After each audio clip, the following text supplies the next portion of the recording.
Hello tout le monde, j'espère que vous allez bien. Ça y est, la Switch 2 est enfin sortie et je suis vraiment trop contente pour le coup. Alors comme vous avez pu le voir lors de cette petite introduction, les graphismes sont juste incroyables et ça me donne trop envie de tester la console. Oui, je n'ai pas la console. Non, ce n'est pas trop grave, je peux quand même vous faire des vidéos dessus. Alors c'est parti pour voir si Nintendo a enfin compris ses erreurs. La Nintendo Switch 2, attendue depuis plusieurs années, est la remplaçante directe de la console hybride à succès lancée en 2017. Elle conserve le concept gagnant d'une console portable et de salon, mais améliore presque tous les aspects techniques. Concernant le problème des Joy-Con Drift, la Nintendo Switch se joue avec deux petites manettes détachables appelées Joy-Con. Le drift, quant à lui, se traduit par des mouvements fantômes d'un personnage ou du curseur à l'écran, alors que le joueur ne touche pas la manette. Il s'agit d'un grave défaut qui a été constaté depuis 2017. En 2022, l'association britannique Wish a rapporté que 40% des utilisateurs de Switch avaient subi ce problème. Et un sondage Reddit publié en 2019 rassemblant plus de 800 réponses indiquait qu'environ 45,6% avaient rencontré le drift. Alors oui, ça a touché beaucoup de monde et ça a même poussé Nintendo à reconnaître le problème et à proposer des réparations gratuites, même hors garantie. Concernant la Switch 2, Nintendo a affirmé avoir reconçu totalement les Joy-Con, plus grands et magnétiques, afin de lutter contre le drift. Toutefois, d'après le site iFixit, la nouvelle conception reste basée sur des potentiomètres. C'est la même technologie fragile qui causait le drift dans la Switch 1. Donc iFixit a conclu que ce problème persistera probablement et que les joysticks restent aussi susceptibles de dériver que sur la Switch 1. Finalement, Nintendo a amélioré le design, mais le drift n'est pas éliminé car la cause mécanique sous-jacente n'a pas été changée. Concernant le stockage, le service en ligne et le Nintendo eShop, la Switch 1 proposait seulement 32 Go de mémoire interne, insuffisant pour quelques jeux modernes, et rendait le téléchargement fastidieux. Le eShop était jugé lent et très mal organisé. Avec la Switch 2, Nintendo a intégré 256 Go de stockage interne, soit 8 fois plus, et supporte désormais les cartes microSD Express très rapides pour les installations. Le service en ligne s'est aussi amélioré. Nintendo offre désormais un abonnement plus stable avec un chat vocal, un cloud gaming et une interface modernisée.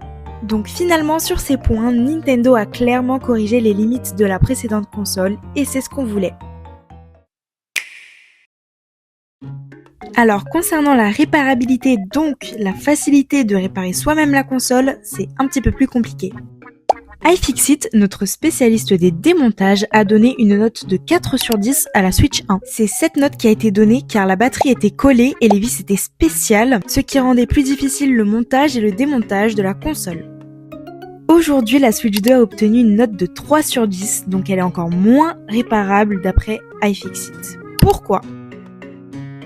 Parce que tout d'abord, la batterie est encore plus encollée et collée au châssis. En plus, il y a des vis tripoints et des autocollants anti-ouverture qui renforcent le verrouillage.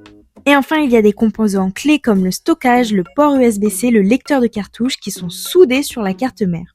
Et donc pas du tout remplaçables facilement. Donc ça va s'annoncer très difficile de remplacer tout ça. Finalement, il n'y a aucune pièce détachée officielle ni documentation qui ne sont fournies par Nintendo. Et en fait, les répercussions là-dessus, c'est que les réparateurs expérimentés déconseillent complètement aux novices de tenter des manipulations, même pour une simple batterie. Donc changer une batterie sur la Nintendo Switch 2, on peut dire non à ça, ça va être pas possible. Enfin, nous allons nous concentrer sur la leçon de la Wii U. La Wii U, qui a été lancée en 2012, a été un échec commercial. Il y a eu environ 13 millions d'unités. Et ceci en grande partie à cause d'une communication confuse, que ce soit au niveau de la console ou de l'accessoire, et d'un catalogue super pauvre. Nintendo a donc corrigé le tir avec la Switch. Le but était de coller un message clair avec une console hybride et de proposer un gros jeu, un gros titre dès le début, donc en l'occurrence Breath of the Wild. Et surtout, l'intention était de soigner le branding. En conclusion, la Switch 1 et 2 bénéficient de cette claire stratégie de relance, contrairement à la Wii U. Finalement, Nintendo semble cibler ses efforts vers ce qui nuirait moins à son business, concernant le stockage, les promotions, le branding et le drift. Mais Nintendo semble toujours ignorer les enjeux durables comme la réparabilité, la durabilité ou la confiance du consommateur. Mais au final, ce qui nous donne surtout envie d'acheter la Switch, c'est les nouveaux jeux qui nous sont proposés. Sinon, j'espère que cette vidéo vous aura grandement plu. Je vous invite à vous abonner, à liker cette vidéo et à activer la petite cloche pour de nouvelles vidéos et n'hésitez surtout pas à me donner votre point de vue en commentaire. Je vous laisse avec de superbes images des nouveaux jeux qui vont sortir et salut!